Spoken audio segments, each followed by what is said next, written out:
With Doubtnut, get instant video solutions to all your maths, physics, chemistry, and biology doubts. Just click the image of the question, crop the question, and get instant video solution. Download Doubtnut app today. Two balls of equal masses m each undergo oblique collision. If collision is perfectly elastic, then angle between their velocity vectors after collision is. So suppose this is one of the objects of mass m and this is another object of mass, same mass m. So if I join their centers, so this will be acting as a common normal. This line will be acting as a common normal. So if I consider that the first object has some velocity v along at an angle theta degrees with the common normal.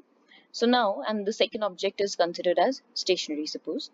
So for this particular system, if I now break the components of these two this velocity vector, this will be v cos theta, and the perpendicular component, perpendicular to common normal, the velocity will be v sin theta. So according to this, as we know that this is an elastic collision and the masses are equal, so that would mean the velocity along common normal will get interchanged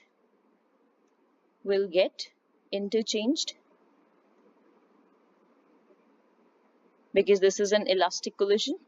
So therefore, after collision, I can see that the first object is moving with some velocity v sin theta, which was perpendicular to common normal, and the second object will be moving with velocity v cos theta, which was along common normal.